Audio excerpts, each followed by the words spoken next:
Le DAF Fresh Morning, c'est 104.5 tonnes de bonne humeur. Tous les matins sur Urban FM.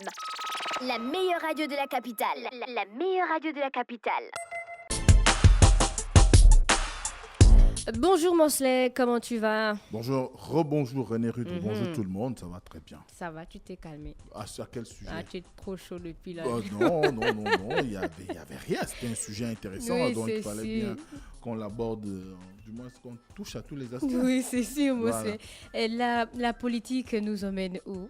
Alors ce matin, la politique d'amour nous a mené à la rencontre qu'il y a eu entre le groupe parlementaire PDG à l'Assemblée nationale et le Premier ministre. Effectivement, le 24 mai dernier, les députés du groupe parlementaire PDG à l'Assemblée nationale ont rencontré le Premier ministre dans un hôtel de la place pour pouvoir prendre le pouls sur l'avancement d'un certain nombre de projets qu'ils appellent les projets prioritaires et actions sociales du gouvernement. Alors, il faut dire que pour ceux qui ont suivi la déclaration de politique générale du Premier ministre, il y avait 12 points qui avaient été annoncés par ce dernier. Donc, c'était l'occasion pour le groupe parlementaire PDG de pouvoir prendre le pouls de ce qui se fait. Et le Premier ministre les a rassurés leur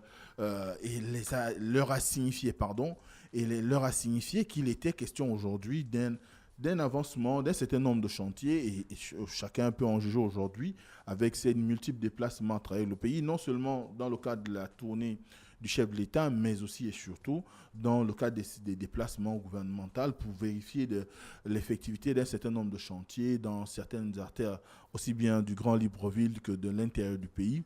On voit par exemple aussi une grande annonce qui avait été faite en rapport avec le lancement de la caravane médicale, qui est déjà en œuvre, du moins qui a été déployée sur un certain nombre de provinces. Donc on voit qu'au fur et à mesure, il y a l'exécution de l'agenda du Premier ministre. Certes, tout n'est pas encore déployé comme cela se doit, mais il y a quand même un travail qui est fait aujourd'hui qui pourrait plus ou moins qui nécessite d'accorder un peu plus de temps au Premier ministre pour qu'il soit en mesure de pouvoir réaliser l'ensemble, du moins permettre à atteindre la réalisation de l'ensemble des 12 points qu'il avait énoncés dans son discours de politique générale.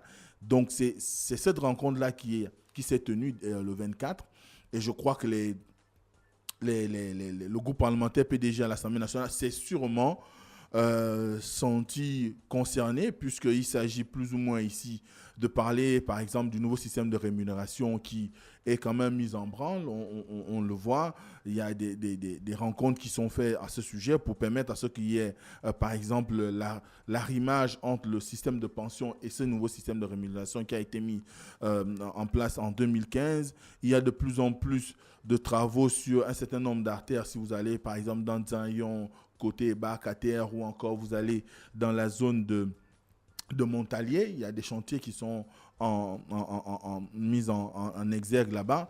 Il y a aujourd'hui, comme je le disais, la caravane médicale, mais il y a aussi le processus électoral qui est pleinement enclenché parce que c'est une priorité pour cette année. Le Gabon va organiser les élections générales, donc on le rappelle encore, les élections présidentielles, législatives et locales, et cette organisation est prévue dans les différentes actions que devra mener le gouvernement pour pouvoir répondre, du moins satisfaire le discours de politique générale du chef du gouvernement, donc du Premier ministre Alain-Claude Bilévidze. Alors, ce qu'il faut dire, c'est que de façon générale, cet environnement est nécessaire parce que à l'état actuel des choses et au regard de la situation qui est celle de notre pays aujourd'hui, ou encore d'un certain nombre d'infrastructures, quand on le sait de plus en plus, tu te rappelles que quand on regarde un tout petit peu les médias, on voit un certain nombre de routes qui sont impraticables, des ponts qui s'affaissent. Et on a même un problème aussi pour l'acheminement du sucre aussi sur le Grand Voilà, Libreville. c'est aussi un grand problème. Je lisais un journal qui disait que la société d'exploitation du chemin de fer, ou encore son partenaire, la Comilog, privilégiait le transport des minerais par rapport aux denrées alimentaires. On pourrait prendre par exemple le cas du sucre ou de l'huile ou encore de l'eau, parce qu'il faut savoir qu'il n'y a pas que du sucre qui soit en rupture dans le Grand Libreville, il y a aussi de l'eau d'une marque nationale que beaucoup de Gabonais apprécient bien. Donc à ce moment-là, il y a qu'aujourd'hui, le gouvernement est à pied d'œuvre, et c'est le discours qu'a partagé Alain-Claude Bilibizé avec les membres du groupe parlementaire PDG à l'Assemblée nationale. Ensuite, on a cette actualité également qui fait suite à, tu te rappelles, il y a quelques semaines, on a procédé à la destitution du maire de la commune d'Oyem. Ah, finalement? Oh, ouais.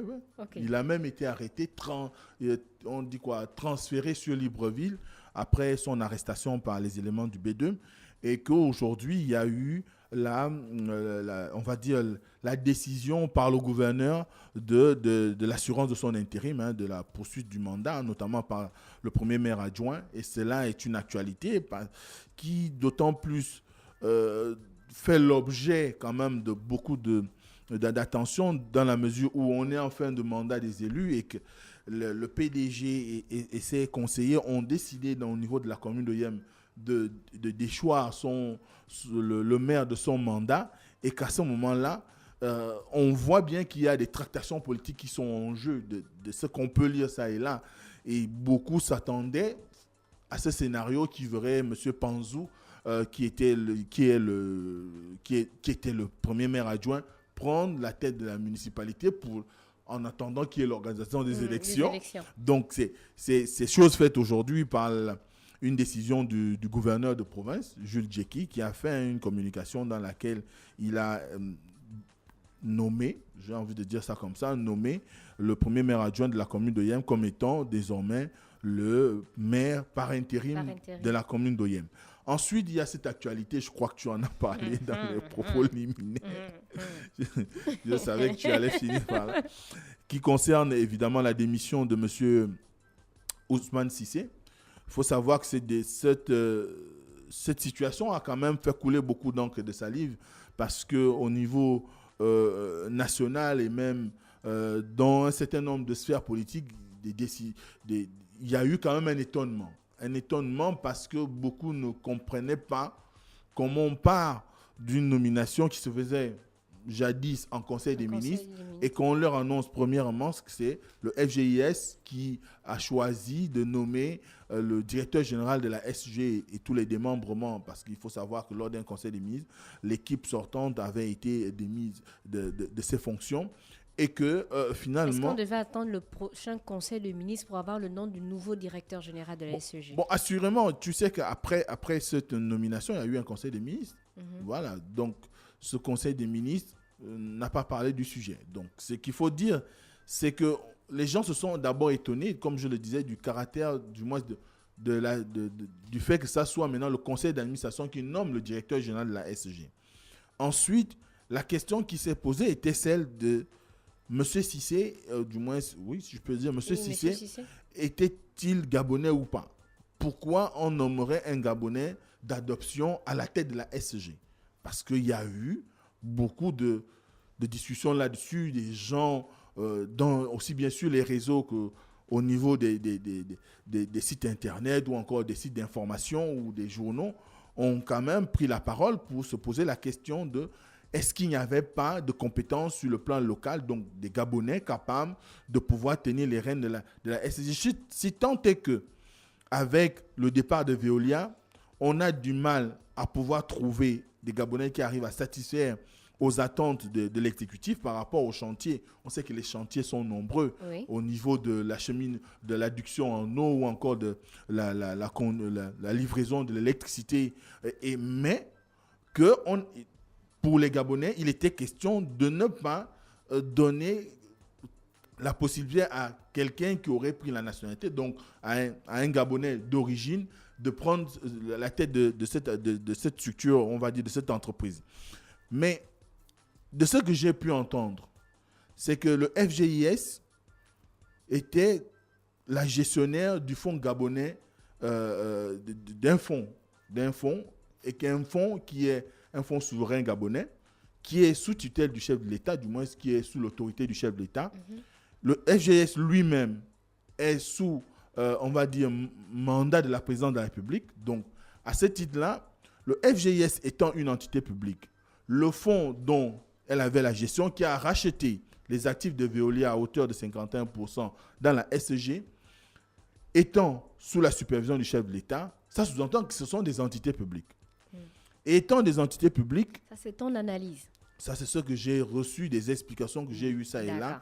Et que, étant des entités publiques, certes, il y a le caractère commercial et industriel qui est accolé dans les missions du Fonds gabonais d'investissement stratégique, mais il n'empêche que ça restait des entités publiques, donc, qui fonctionnent sous le sceau on va dire, de financement lié on va dire, aux contribuables.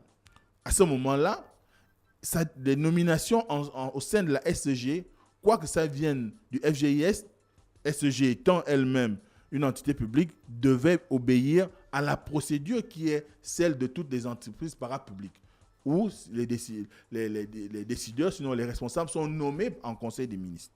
Bon, ça c'est ce qu'on m'a dit. Maintenant, après, il y a ceux qui défendent le fait que la SEG étant sous le statut d'entreprise, du moins fonctionnant sur le modèle du système d'autonomie de gestion et avec un statut pratiquement proche de celui des entreprises privées, pouvait, au cours d'un conseil d'administration, choisir quelqu'un qui aurait pu correspondre aux critères qui étaient mis en valeur au moment où on sollicitait le besoin, du moins on présentait le besoin de pouvoir nommer un nouveau directeur général. Sauf qu'il y a quand même un problème. Le problème tient du fait que quand on regarde depuis 2019 que la SG est revenue dans le giron de l'État, on a 5 directeurs généraux. Oui. 5 directeurs généraux. Et tous étaient de nationalité gabonaise. Oui, non, M. Libouz. Voilà. La question qu'on pourrait se poser, est-ce que tous ces Gabonais n'étaient pas compétents? Est-ce qu'il s'agit de compétences ou il y avait d'autres critères, peut-être qui ne sont pas connus du public, qui ont prévalu pour qu'on arrive à la situation de nomination de M. Cissé? Est-ce que la SCG, on peut parler de lobby?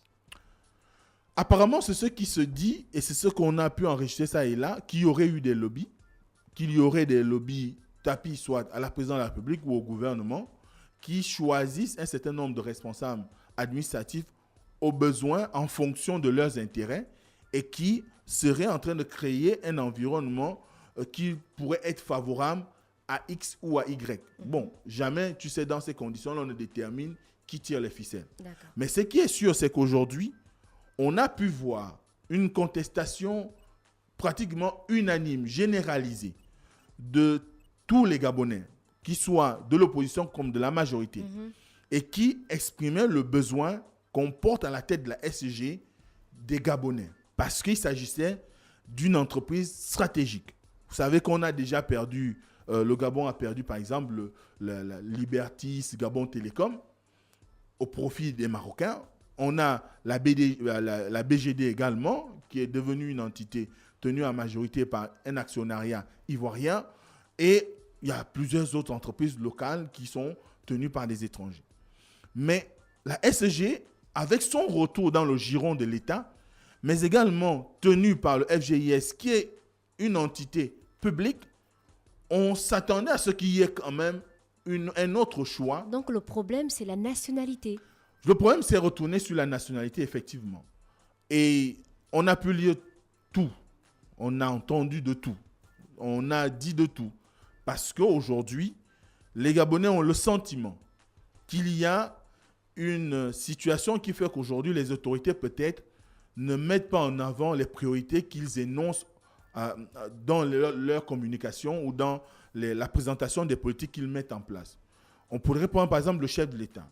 Il avait fait de l'emploi pour les Gabonais ou l'accès aux responsabilités pour les Gabonais une grande priorité. C'est une priorité essentielle de son politique. Ensuite, on a par exemple... Tu as dit une grande priorité. Une grande priorité. Mais est-ce qu'on a visé certains postes? Je ne sais pas si on a visé certains postes, mais ce qui est sûr, c'est que quand on parle du plein emploi pour les Gabonais, c'est faire en sorte que, peu importe le niveau de responsabilité, on devrait rencontrer un Gabonais qui est quand même dans la marche de gestion de ce pan-là. Est-ce qu'on a les critères de nomination de M. Cissé par rapport au conseil d'administration? Non, je ne les ai pas lus. Sur quelle base, par exemple? Certainement qui se sont appuyés sur son expérience. Ce qu'il faut savoir, C'est que M. Tu as Cissé... lu son expérience, son CV? J'ai un bout de son CV qui a été édifié, comme tous les Gabonais. Un bout de son CV qu'on dit il a géré des entreprises de communication au Sénégal, dont 2STV, si je ne me trompe pas. Ensuite, au niveau du Gabon, il a participé à partir de 2009 à la rédaction du plan stratégique Gabon émergent. Je crois l'aspect lié au financement ou quelque chose de cette nature. Ensuite, il a été directeur général de Label TV. Et il a Qui est tombé en faillite. Qui a fait faillite, effectivement. Et qui, par la suite, s'est retrouvé dans un certain nombre d'entités, dont la dernière en date, il était responsable qualité, hygiène et services au niveau du FGIS, donc QHSE. Qualité, hygiène. Services et environnement. Oui, QHSE. Voilà. Il est quitté de chef à QHSE pour être directeur général de la SEG. Le directeur adjoint de la SEG, je pense qu'il a plus de 20 ans à la SEG. C'est ce qui est dit également, qu'il a un parcours au sein de la SEG. Même le directeur général sortant, et les équipes sortantes, il y avait aussi des gens qui avaient déjà des années accumulées au sein de la SEG. Maintenant, après, le débat s'est cristallisé sur la nationalité. Tu sais que ça devient quelque chose de sensible au Gabon lorsqu'on parle de la nationalité, lorsqu'on parle du conflit qu'il y a aujourd'hui. Peut-être de façon générale, on a tendance à le négliger parce que le Gabonais, de façon est naturellement assez patient, assez, on va dire, hospitalier. Mais il y a qu'aujourd'hui, il y a un certain ras-le-bol qui s'estime au sein de la population par rapport au fait qu'il y a un grand nombre de personnes d'origine étrangère, quoi qu'ils aient eu la nationalité gabonaise, qui occupent de grandes fonctions dans notre pays. Et lorsqu'il s'est agi du cas de Cissé, les gens ne se sont pas empêchés, des hauts responsables politiques ne se sont pas empêchés de parler, par exemple, du ministre de l'Environnement, qui est écossais, naturalisé gabonais, et qui ont estimé que pourquoi le cas de Cissé devrait être un cas à mettre à la poubelle ou au rebut, alors qu'on a un ministre, une personnalité du gouvernement qui est gabonais d'origine. Donc, à ce moment-là, il y a que ce qui se passe au sein de la société gabonaise aujourd'hui tient des rapports qui entre les Gabonais d'adoption et les Gabonais, on va dire, de souche. Parce que tu te rappelles, il y a un audio qui circulait sur les réseaux sociaux dans une communication où une dame, propriétaire d'un logement, était, on va dire, la bailleresse d'un sujet malien. Mahamadou. Tu connais bien le nom. Un sujet malien. Et ce dernier a juré faire payer à la dame le fait qu'elle se soit rendue dans un commissariat, porter plainte pour impayé de loyer. Et il a fait savoir qu'il jouera de ces relations auprès de la haute administration judiciaire en citant le procureur. Il a été arrêté récemment. Oui. Donc, ça c'est un cas.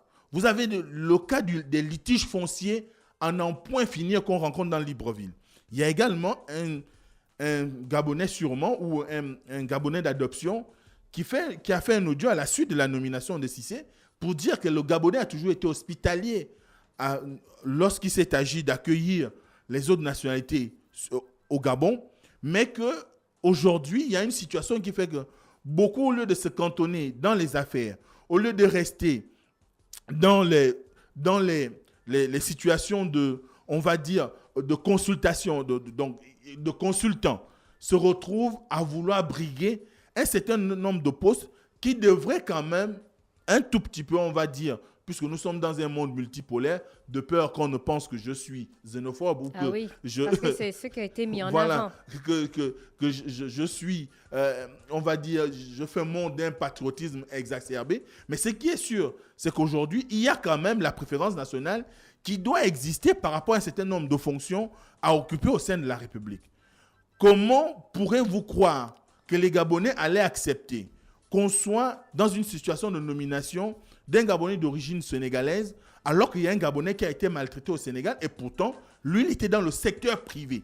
Il allait investir dans le domaine agroalimentaire, mais tout a été fait pour l'amener à la faillite. Donc, à ce moment-là, il y a quand même ce sursaut-là, peut-être aussi qui est ressorti.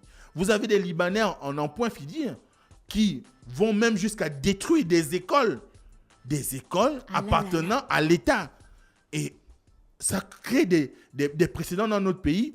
Donc, il faut qu'aujourd'hui, les autorités prennent conscience qu'il y a ce phénomène latent, il y a cette frustration qui est là, qui commence à un moment donné à gonfler parce que plus on va responsabiliser ou qu'on va arriver à des situations où les Gabonais d'adoption sont beaucoup plus mis en avant par rapport à ceux de souche, eh bien, il va forcément y avoir une explosion. Et je crois que l'expression qui a été celle des agents de la SG, ce n'était pas tant sur le plan professionnel. Je ne crois pas qu'ils connaissaient même, certains connaissaient même le background de M. Cissé lorsqu'il a été était directeur de la conformité, de l'audit et du risque. Très bien, merci. Donc à ce moment-là, certains agents ne le connaissaient même pas. Ils ont sûrement découvert son nom avec cette nomination-là. Mais il y a aujourd'hui un besoin pour les Gabonais de faire valoir leur nationalité, de faire valoir leurs droits en tant que Gabonais de souche. Parce qu'il y a des précédents. Et là, le grand reproche qui est fait aujourd'hui, c'est que beaucoup de ces Gabonais d'adoption qui viennent dans ce pays, ils font fortune. Nombreux n'investissent pas localement. Ils ne participent même pas à la vie économique du Gabon. Au-delà de créer une entreprise, mais même les employés sont souvent leurs frères ou leurs concitoyens des pays d'origine. Et à ce moment-là, quel est l'intérêt de pouvoir les responsabiliser à des postes aussi importants que directeur général de la SCG quand on sait que l'eau, c'est la vie, et qui dit vie, dit quand même surveillance. Et à ce moment-là, est-ce qu'on avait besoin même de le nommer à ce poste en ce moment, quand nous sommes à la veille des élections générales, dont l'élection présidentielle? Donc, c'est toutes les questions qui ont tourné autour. On nous a annoncé ce matin qu'il a posé sa démission, ce qui est déjà salué par beaucoup, parce que j'ai pu lire ça et là, des gens qui estiment que c'était une décision de sagesse, parce que avec cette confrontation qui a commencé avec le syndicat Synthé, et il y a même eu des membres de la société civile qui ont fait le déplacement pour aller soutenir le syndicat de la SG. Ça sous-entend que le mouvement aurait pu prendre une autre ampleur si ce dernier ne venait pas peut-être à démissionner comme il le réclamait. Donc, à un moment donné, il faut que dans ce pays, peut-être qu'on ne classe pas toutes les situations dans la classe de la xénophobie, mais il y a besoin aujourd'hui pour les Gabonais de se retrouver eux-mêmes dans leur pays, et ils ont l'impression aujourd'hui que plus personne ne les écoute, qu'on ne les valorise plus, qui sont mis... Et qui ne sont pas prioritaires. Qui ne sont pas prioritaires, qui ne sont plus considérés comme des personnes compétentes, bénéficiant quand même d'une certaine probité, parce que le grand argument que j'ai lu ça et là, c'est que les Gabonais, quand on les nomme aujourd'hui, ce sont des tourneurs de fonds. Il faut qu'il y ait un travail qui soit mené pour amener une nouvelle conscience républicaine qui permette aux uns aux autres de vendre réellement l'un des points. Merci, Mosley. L'un des points inscrits dans le triptyque du Premier ministre, quand il parle des 3 P, patriotisme, partage, proximité, il faut que le patriotisme soit réellement inculqué aux Gabonais aujourd'hui, afin qu'on sorte de ces situations qui feraient croire à l'humanité que le Gabon est un pays de xénophobes. Non, les Gabonais se sentent simplement lésés aujourd'hui ou ne se sentent plus valorisés par leurs propres dirigeants. Merci Mosley pour les questions politiques qui bouillonnent en ce moment dans le pays. Donc on te souhaite déjà un bon week-end, Mosley. Mosley, tu es en Merci. colère? Non, même pas du tout. Merci. Donc lundi c'est férié pour la Pentecôte. Tu as quoi au programme? Bon, lundi est férié? Oui. Je ne savais pas. Ah, moi c'est... si lundi est férié, ça fait quand même... Bon, ce qu'on fera, c'est on va essayer de continuer à travailler. Nous, on a monté de nouveaux programmes, notamment En Marche, mais également À vous la parole. Il y a Gina aussi qui a son podcast. Donc à partir de 18h. Voilà, donc on essaie maintenant de créer de nouveaux programmes qui permettraient de venir enrichir un peu plus la grille des programmes de la radio. Merci Mosley.